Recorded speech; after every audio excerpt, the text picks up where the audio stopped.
What is good, everybody? It is your boy Ace. Welcome back to the channel. Welcome to the channel if you're new, and welcome to the video. I hope you guys are having a fantastic day and an even greater Labor Day weekend, regardless of the heat wave that's hit California. If you're hot, drink something cold with me, sit down, enjoy this video because I'm enjoying making it. You know, game 2 of the Rockets versus the Lakers. That was a fun one to watch, especially coming off that game 1 loss. Essentially, what I'm going to be talking about are the adjustments that were made for the Lakers to get the W in Game 2 and what I predict is going to happen for the remainder of this series. So, without further ado, let's get right into it. Alright, so where do I begin? The Houston Rockets versus the Los Angeles Lakers.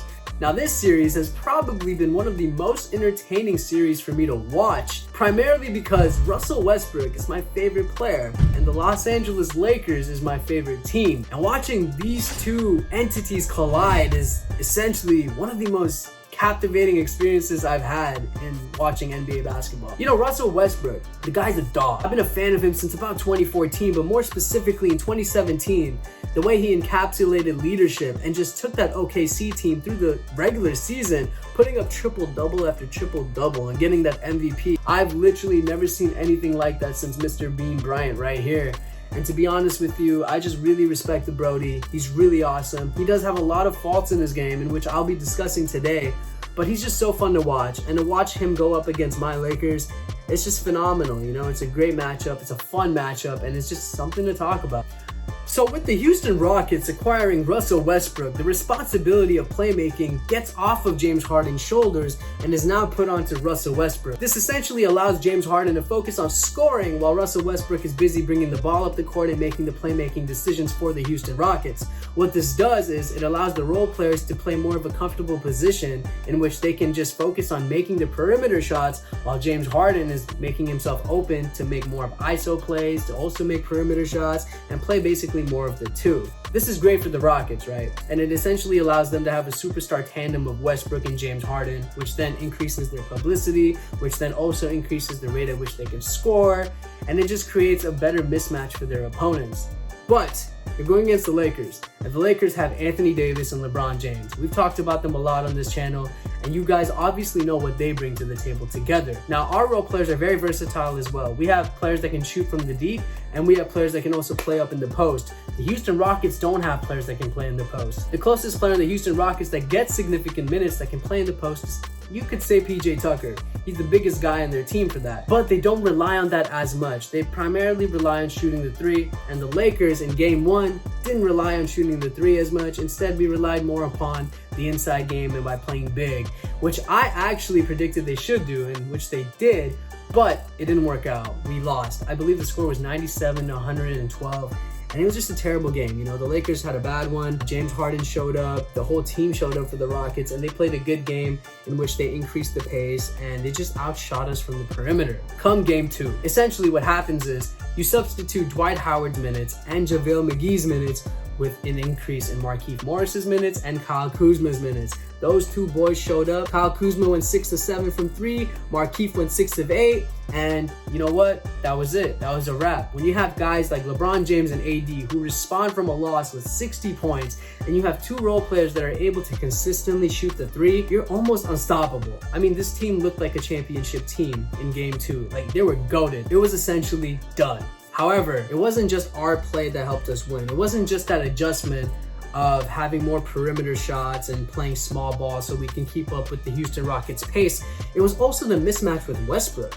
Now, as I mentioned earlier, Westbrook's my favorite player, but I'm not ignorant to the faults of this game. I do realize that Westbrook at times has poor shot-making decision, and on top of that, the Brody can be inconsistent from the three-point line, and in our favor, it worked out because in game 2, he was inconsistent as well. He went 1 of 7 from 3. On certain plays, the Lakers actually just left him open, and he just bricked them, and that led way for us to grab the rebound, play the transition game, and just score. And at a successive rate, we did this, and we came out with the W, and it was a great game. It was really fun to watch. By essentially taking advantage of Mike D'Antoni's 3 and no D system, which is what I call it, we were able to get the W, and it worked out in our favor. Now, I don't think in game 3 it's going to be that easy. I do believe they're going to make adjustments. Obviously, Russell Westbrook's not going to go 1 of 7 again from the three-point line. He's obviously going to be more smart about his shot selections, and he's also going to involve his teammates more. but I also believe the Lakers are going to be more cognitive of their other role players, because you can't just depend on Kuzma and Markieff Morris for the rest of the series. You're going to also have to get Caruso more involved, and you're also going to have to get Danny Green more involved. He's been playing a great job defensively, and I really don't expect much of him offensively because of that, but at the same time, we do need him to make those open shots. And when you get these role players on the Lakers to consistently just make shots, you're a championship team, because you already have two superstars in LeBron James and Anthony Davis. You just need at least 2 or 3 role players to make shots, and you're good. You're championship ready. So that's my analysis of game 2 and the adjustments that I saw that they made. And what I think moving forward is, in game 3, it's going to be a tight one. It's going to be a close one. I think the Rockets are going to respond with more of the ball being passed. I saw that the Rockets played a lot through Westbrook and Harden and less through the team. That is the general theme of the Houston Rockets. But I think against our Lakers team, they're going to probably switch it up a bit more. And with the Lakers, for us to just continue killing them, we essentially just have to have LeBron and AD play at the same rate that they were in game 2, which I believe that they will. But more importantly, we're going to need role players to step up and make those consistent shots. And that's essentially going to be the indicator of how this series is going to go. If you want my prediction on what game and when we're going to win this, because I am saying the Lakers are going to win this, I think we're going to win this one in 6 games. I think the Lakers win this in 6. It's sad for Westbrook, the Brody, to have another playoff loss, but it's really good for us because honestly, I just want us to get this dub. We got to do it for Kobe himself. We got to do this for the city. It's been a long time since we've had a banner up. Me and Threezy are so excited to see this come to fruition.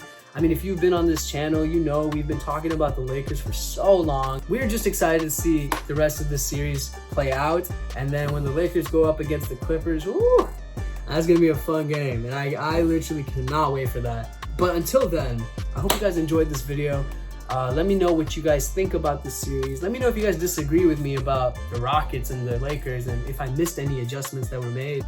And also, give us suggestions for what you want to see. Do you want to see us talk about different teams? Do you want to see us talk about the different series that are going on right now? And also, most importantly, I want you guys to continue supporting the Black Lives Matter movements. Obviously, it's very unfortunate and it's very sad to how Black lives are being handled by law enforcement, and any support that you guys can have would be greatly appreciated. We have links down below in the description in which you can help raise awareness and also support the movement. I hope you guys have a great day once again. Thank you for watching this video. Please leave a like, comment, and subscribe. But with that being said, if you guys made it to the end of this video, I want you guys to comment Goku right down there in the comment section. And yeah, hope you guys have a great day once again. It's your boy Ace signing out. Peace.